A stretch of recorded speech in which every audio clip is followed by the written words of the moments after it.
Saya Nur Afifa Ramadana beserta rekan saya Gita Nur Latifa akan menjelaskan bagaimana cara mencari solusi awal visible dengan metode Northwest Corner dan mencari solusi optimal dengan metode Modified Distribution atau MODI. Berikut penjelasannya.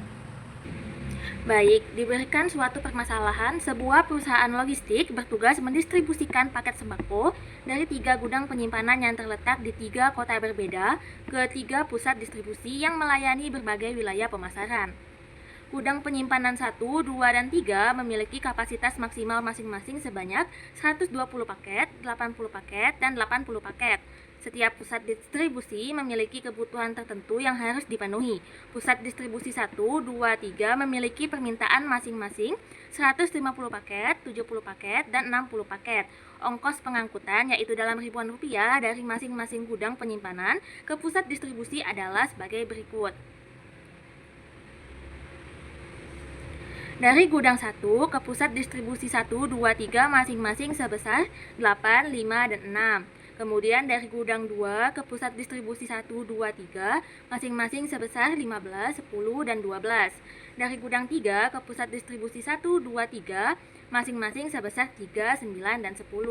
Adapun pertanyaannya adalah bagaimana cara perusahaan mendistribusikan pengiriman paket sembako dari 3 gudang penyimpanan ke 3 pusat distribusi agar biaya pengiriman minimum. Baik, kita masuk ke langkah penyelesaian.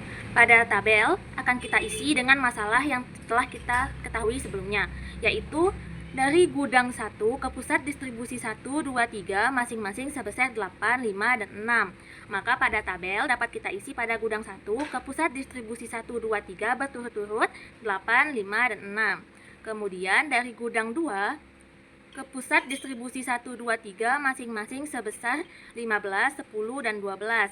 Maka dari gudang 2 ke pusat distribusi 1, 2, 3 berturut-turut 15, 10, dan 12. Kemudian pada gudang 3 ke pusat distribusi 1, 2, 3 masing-masing sebesar 3, 9, dan 10. Maka pada tabel dari gudang ketiga ke pusat distribusi 1, 2, 3 berturut-turut adalah 3, 9, dan 10. Kemudian pada persoalan kita ketahui bahwa gudang penyimpanan 1, 2, 3 memiliki kapasitas maksimal masing-masing sebanyak 120 paket, 80 paket, dan 80 paket. Maka secara berturut-turut untuk gudang 1 kapasitasnya adalah 120, untuk gudang 2 kapasitasnya adalah 80, dan untuk gudang 3 kapasitasnya adalah 80. Kemudian pada persoalan pusat distribusi 1, 2, 3 memiliki permintaan masing-masing 150 paket, 70 paket, dan 60 paket. Maka secara berturut-turut permintaan pusat distribusi 1 bernilai 150, pusat distribusi 2 bernilai 70, dan pusat distribusi 3 berjumlah 60. Maka jika dijumlahkan, maka dari permintaan dan kapasitas adalah 280.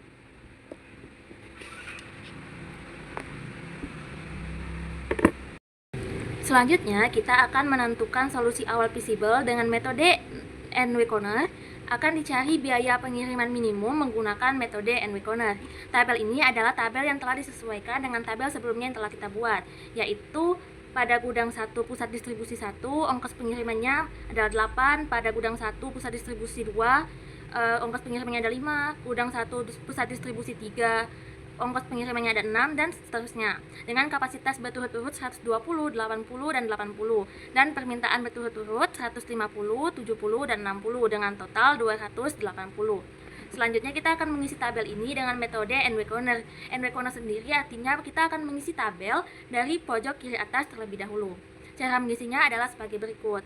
Pada gudang 1 pusat distribusi 1 akan kita isi sehingga memenuhi permintaan 150.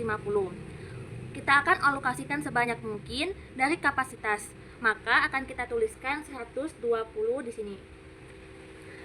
Karena kapasitasnya telah kita gunakan seluruhnya, maka kapasitasnya menjadi 0. Karena 0, maka untuk pusat distribusi 2 dan 3 pada gudang 1 kita kosongkan.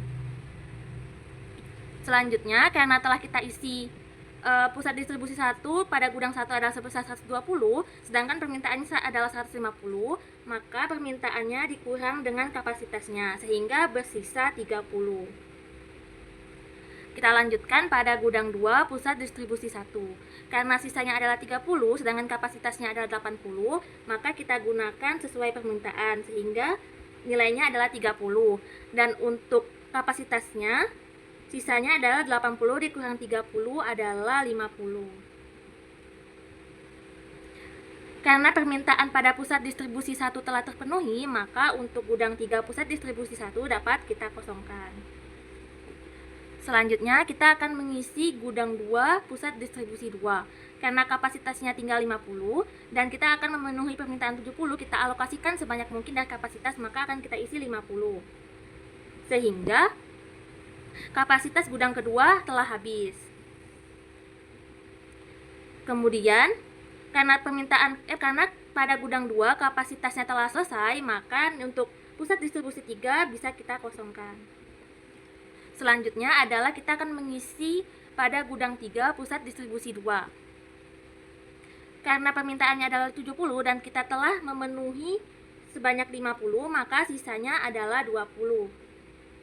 Maka dari kapasitas gudang 3 80 akan kita isi 20, sehingga kapasitas sisanya adalah 60. Maka terakhir untuk gudang 3 pusat distribusi 3 akan kita isi seluruh kapasitas dari gudang 3 sehingga memenuhi permintaan.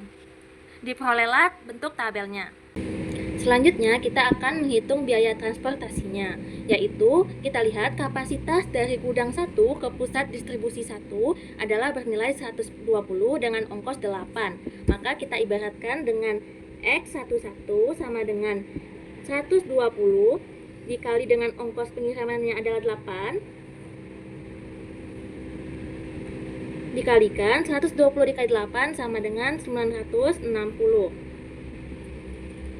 Selanjutnya, kapasitas dari gudang 2 ke pusat distribusi 1 adalah bernilai 30 dengan ongkos pengirimannya 15. Maka kita ibaratkan X21 sama dengan 30 dikali dengan 15 sama dengan 450. Selanjutnya, kapasitas gudang 2 ke pusat distribusi 2 adalah bernilai 50 dengan ongkos pengirimannya adalah 10.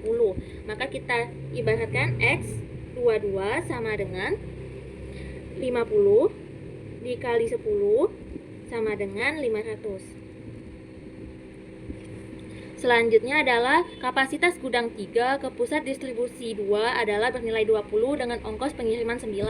Maka kita ibaratkan X32 sama dengan 20 dikali 9 sama dengan 180.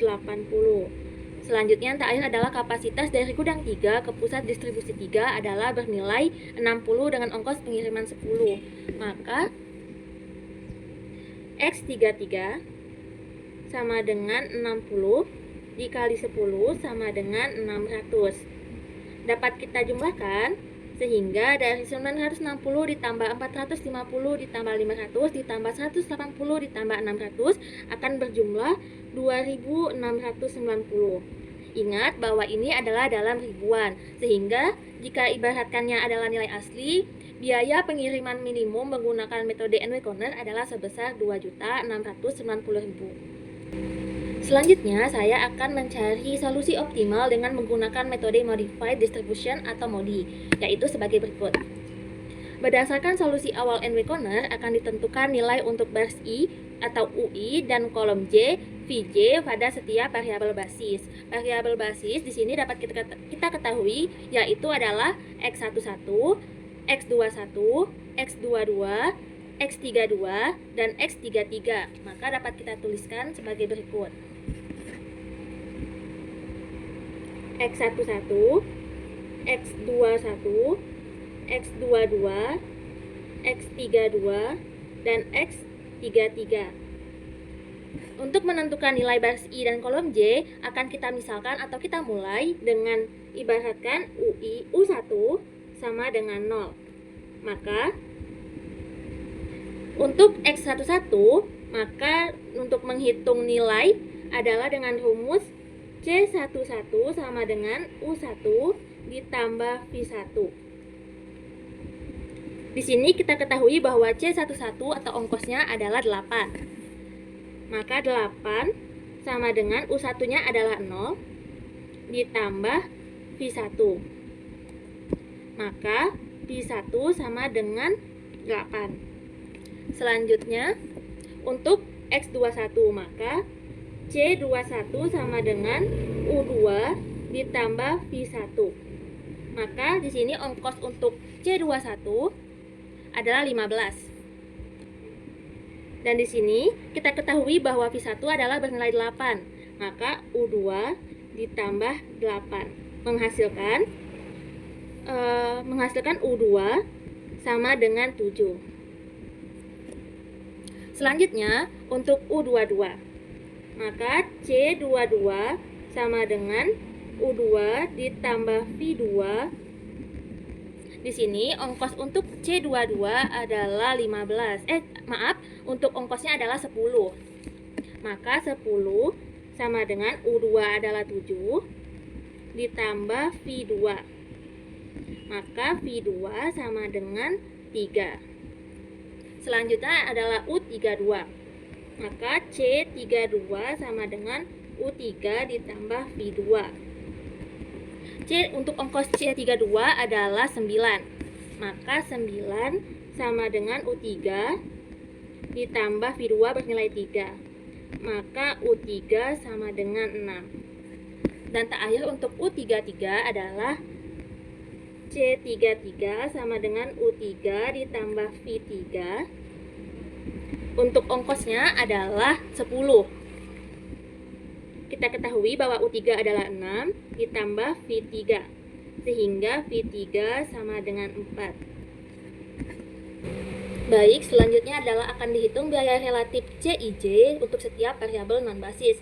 Dapat kita lihat pada tabel NW Corner sebelumnya adalah variabel non-basisnya diantaranya adalah X12, X13, X23, dan X31. Maka dapat kita tuliskan variabel non-basisnya adalah X12, X13, X23, dan X31. Untuk X12, maka biaya relatifnya adalah rumusnya C12 sama dengan C12, C kecil di sini sebagai ongkos, dikurang U1 dikurang V2 sama dengan, kita lihat bahwa ongkos untuk 12 adalah 5. Maka 5 dikurang U1 tadi dibuat pemisalan sama dengan 0. Maka 5 dikurang 0 dikurang V2. V2 bernilai 3. Maka 5 kurang 0 kurang 3 adalah 2. Untuk X13, maka C13 sama dengan C13 dikurang U1 dikurang V3. Sama dengan ongkos untuk gudang 1, pusat distribusi 3 adalah 6. Maka 6 dikurang U1 bernilai 0 dikurang V3 di sini bernilai 4. Maka sama dengan 2. Untuk U23 sama dengan C23 sama dengan C23 dikurang U2 dikurang V3. Sama dengan ongkos dari gudang 2 ke pusat distribusi 3 adalah 12. Maka 12 dikurang U2 bernilai 7, V3 bernilai 4. Maka 12 dikurang 7 dikurang 4 sama dengan 1. Dan terakhir adalah untuk X31, maka C31 sama dengan C31 dikurang U3 dikurang V1. Sama dengan untuk ongkos gudang 3 ke pusat distribusi 1 adalah 3. 3 dikurang U3 bernilai 6 dikurang V1 bernilai 8. Maka 3 kurang 6 kurang 8 sama dengan negatif 11. Selanjutnya dapat dilihat bahwa biaya relatif terdapat nilai negatif, maka akan dipilih CIJ dengan negatif terbesar. Pilih CIJ atau biaya relatif dengan nilai negatif terbesar.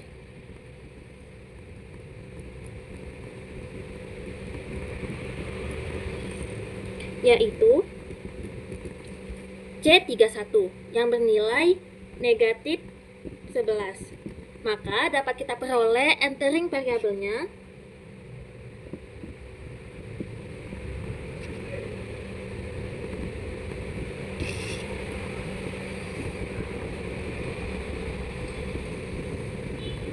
adalah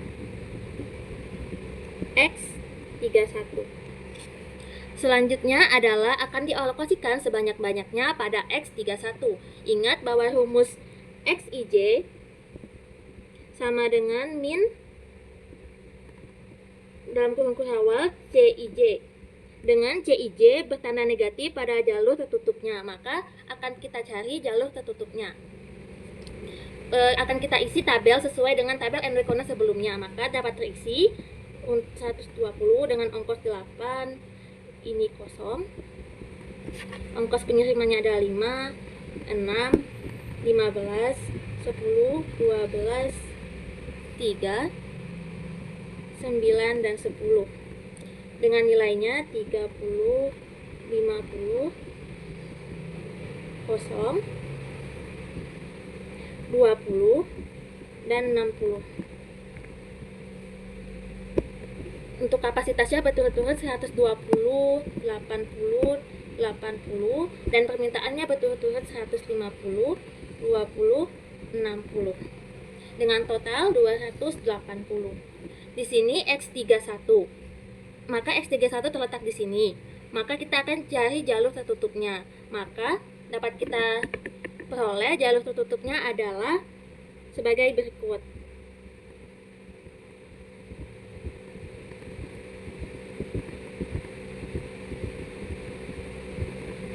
Sehingga untuk X31 bernilai positif, X21 bernilai negatif, X22 bernilai positif, dan X32 bernilai negatif. Di sini terlihat bahwa yang bernilai negatif adalah X21 dan X32. Maka X31 sama dengan min X21, X32 dengan nilainya adalah X21 30 dan X32 adalah 20, sehingga diperoleh adalah 20. Sehingga akan kita hitung nilai baru untuk tabel. Dengan X31 sebelumnya adalah 0, maka ditambah dengan 20 sama dengan 20. Untuk X21 sebelumnya adalah 30, dikurang dengan 20 sama dengan 10. Untuk X22 sama dengan nilai sebelumnya adalah 50, maka ditambahkan dengan 20 sama dengan 70.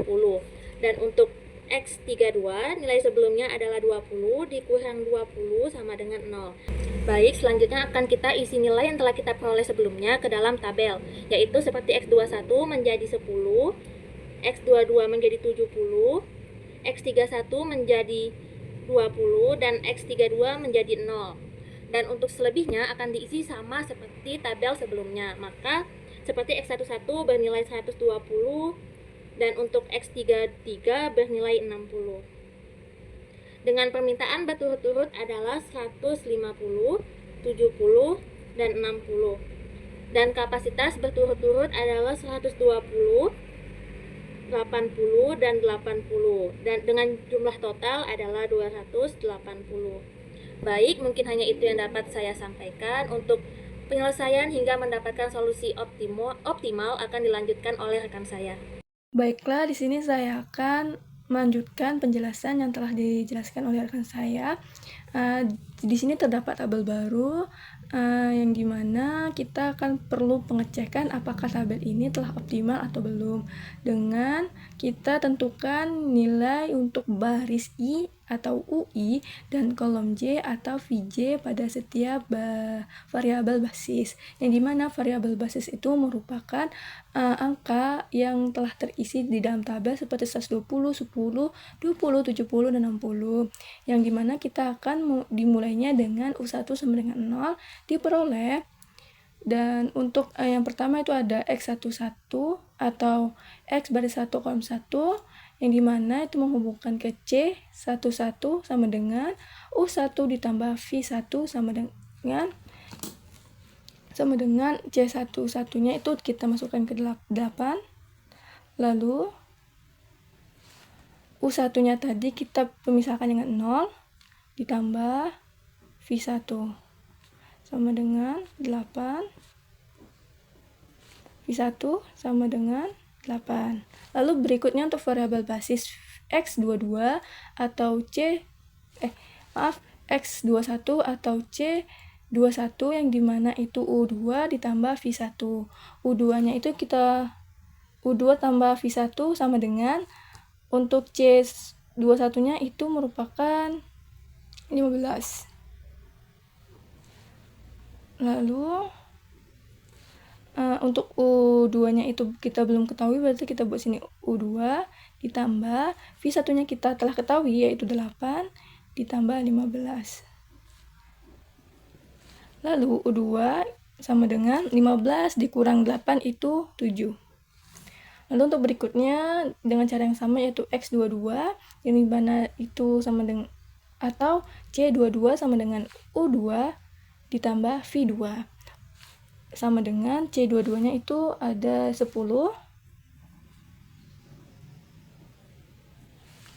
Lalu U2 nya itu kita telah dapat 7 ditambah V2 karena belum diketahui sama dengan 10. Lalu V2 sama dengan 10 dikurang 7 yaitu 3. Selanjutnya untuk X31 atau C31 sama dengan U3 ditambah V1 sama dengan, untuk C31 nya itu kita lihat dari yang tabel kecil ini yaitu 3. Lalu U3 nya itu kita belum ketahui, 3 ditambah V1 nya itu tadi 8 sama dengan 3. Lalu U3 sama dengan 3 dikurang 8 itu negatif 5. Lalu selanjutnya itu variabel basis yang 60. Berarti X33 atau C33 sama dengan U3 ditambah V3 dengan C33 nya yaitu 10. Lalu U3 nya itu negatif 5 ditambah V3 nya belum ketahui sama dengan 10.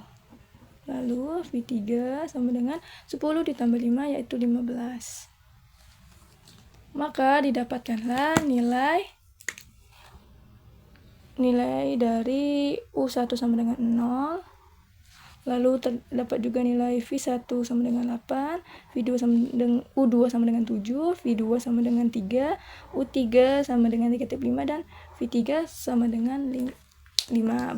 Selanjutnya kita akan menentukan atau menghitung biaya relatif atau CIJ, ini C besar, untuk setiap variabel non basis. Nah, untuk variabel non basisnya ini yang kolom yang tidak berisi atau kosong, seperti X12, X13, dan X23, dan X32.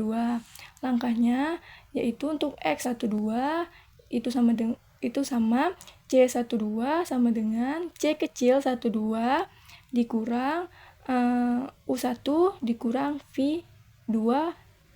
Nah, untuk C kecil 12 itu kita lihat dari nilai tabel kecilnya.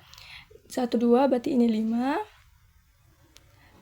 dikurang U1 tadi kita 0 kurang V2 tadi kita 3 sama dengan 5 dikurang 0 dikurang 3 itu sama dengan 2. Lalu untuk langkah X13 atau C13 itu sama dengan C kecil 13 dikurang U1 dikurang V3.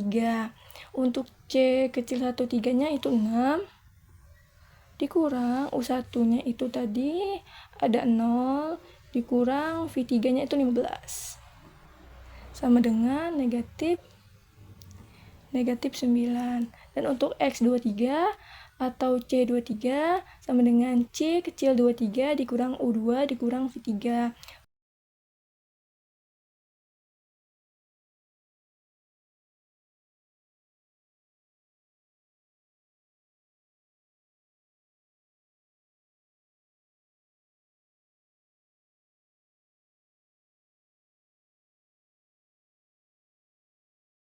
Lalu untuk X32-nya, yang ini yang variabel non-basis, atau C32 sama dengan C kecil 32 dikurang U3 dikurang V2 itu sama dengan C kecil 23-nya itu 9 dikurang U3-nya tadi negatif 5 kurang negatif 5 dikurang V2-nya itu 3 sama dengan 9 dikurang negatif 5 itu berarti 9 ditambah 5 dikurang 3 yaitu sama dengan 11.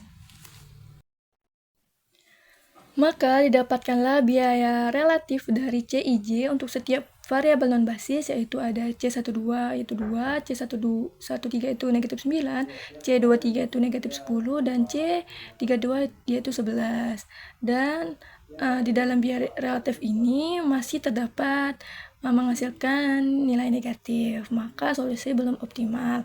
Untuk langkah selanjutnya kita pilih CIJ yang negatif terbesar, yaitu sini dapat terlihat negatif terbesarnya itu negatif 10, maka ini kita pilih untuk melakukan alokasi barang ke entry variabel X23 ini dengan proses stepping stone dengan melihat X23 pada jalur tertutup dan nilainya paling kecil dan bertanda negatif. Karena X23 merupakan nilai negatif terbesar, maka untuk jalur tertutupnya kita mulai dari X23.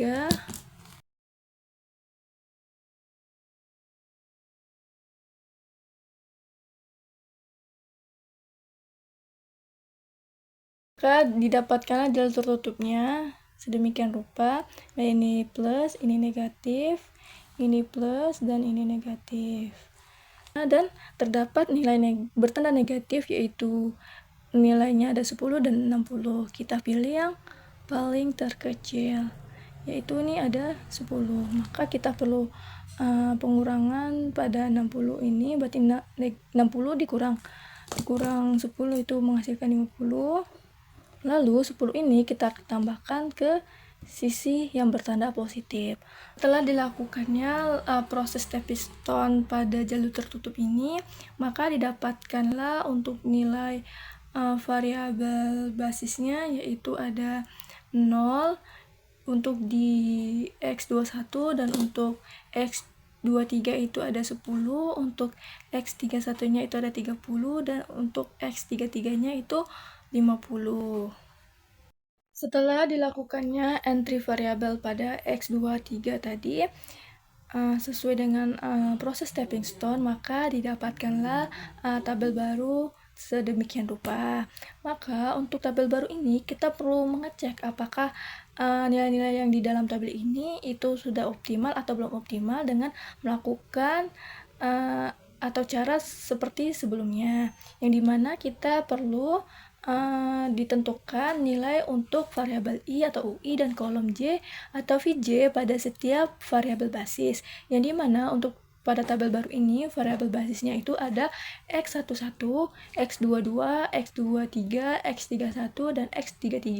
Dimulai dari U1 sama dengan 0, maka diperoleh untuk X11 itu C11, C kecil 11 sama dengan U1 ditambah V1 sama dengan 8, maka itu akan menghasilkan V1 sama dengan 8, dan untuk X2 atau C22 itu sama dengan U1 tambah V2 sama dengan 10, itu akan menghasilkan V2 sama dengan 13, dan untuk X23 atau C23 sama dengan U3 ditambah V3 sama dengan 12, maka akan menghasilkan U2 sama dengan negatif 3. Lalu untuk X31 atau C31 itu sama dengan U3 ditambah V1 sama dengan 3, maka dia akan menghasilkan U3 sama dengan negatif 5. Lalu yang terakhir ada X33 atau C33 sama dengan U3 ditambah V3 itu sama dengan 10, maka akan menghasilkan V3 sama dengan 15. Maka didapatkanlah Nilai-nilainya yaitu dari U1 sama dengan 0, V1 sama dengan 8, V2 sama dengan 12, lalu ada U2 sama dengan negatif 3, lalu ada U3 sama dengan negatif 5, lalu V3 sama dengan 15.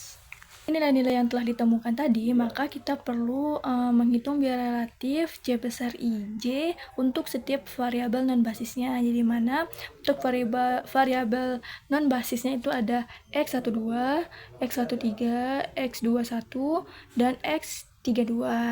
Lalu langkah selanjutnya kita perlu menghitung untuk mencari nilai C biaya relatif atau C-nya, dimana ada X12 atau C12 itu sama dengan C kecil 12 dikurang U1 dikurang V2 itu sama dengan negatif 8, lalu X12 atau C besar 13 ditambah C kecil 13 dikurang U1 dikurang V3 sama dengan, itu hasilnya negatif 9, lalu ada X21 atau C besar 21 ditambah C kecil 21 dikurang U2 dikurang V1 sama dengan 10. Lalu untuk X23 atau C32 sama dengan C kecil 32 dikurang U3 dikurang V2 sama dengan hasilnya 1.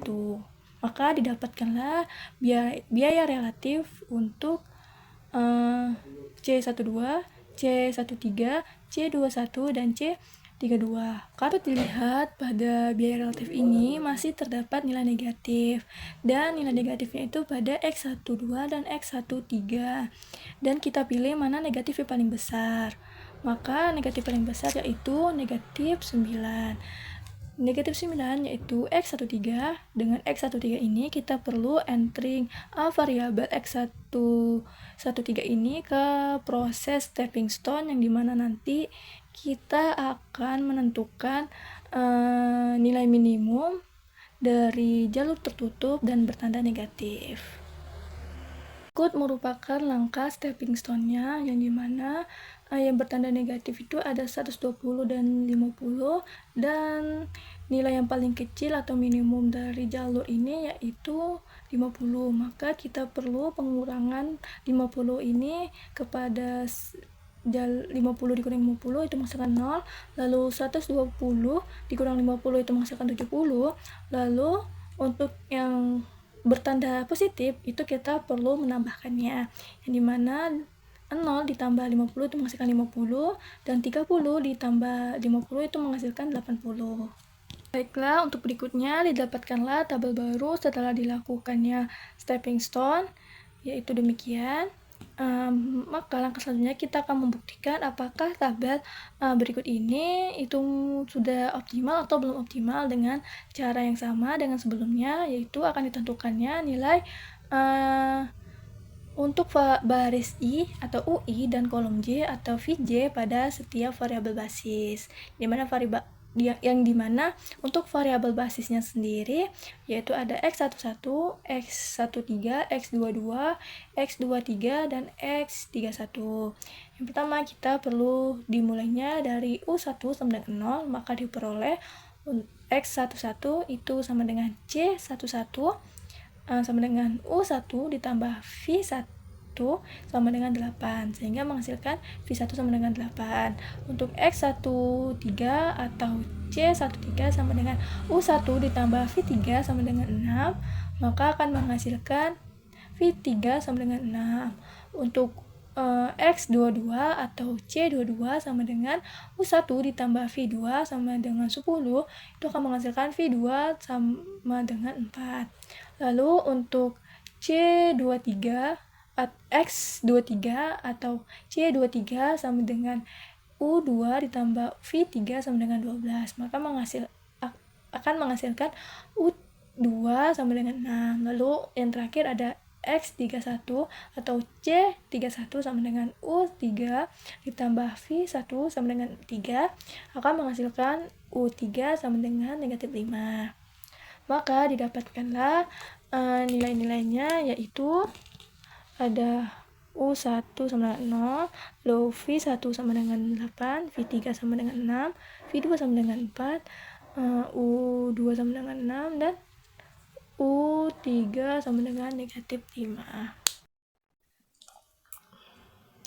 Dari nilai-nilai yang telah kita temukan tadi, kita bisa dapat menghitung biaya relatif atau C besar IJ untuk setiap variabel non-basisnya. Di mana untuk variabel non-basisnya itu ada X12, ada X21, lalu ada X32 dan X33. Lalu untuk X12 atau C besar 12 itu sama dengan C kecil 12 dikurang U1 dikurang V2 sama dengan 5 dikurang 0 dikurang 4 sama dengan 1. Lalu untuk X21 atau C besar 21 sama dengan C kecil 21 dikurang U2 dikurang V1 sama dengan 15 dikurang 6 dikurang 8 sama dengan 1.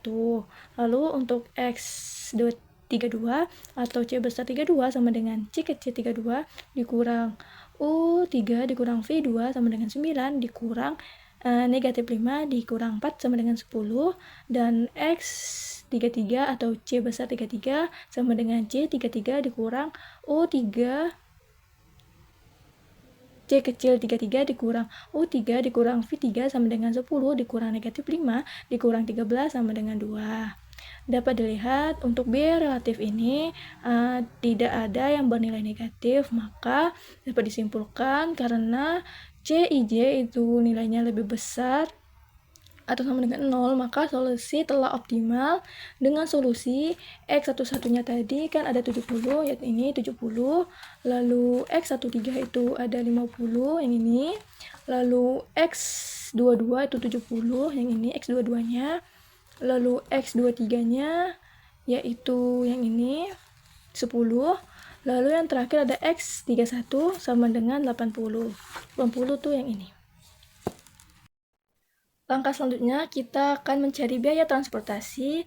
Untuk mencarinya kita perlu mengkalikan X11 terhadap tabel kecil yang ada di tabel ini. Seperti 70 dikali 8 tambah 50 dikali 6 dan seterusnya, sehingga 70 dikali 8 ditambah 50 dikali 6 ditambah 70 dikali 10 ditambah 10 dikali 12 ditambah 80 dikali 3, lalu sama dengan 560 ditambah 300 ditambah 700 ditambah 120 ditambah 240 sama dengan 1920. Maka didapatkanlah biaya transportasinya yaitu 1.920.000.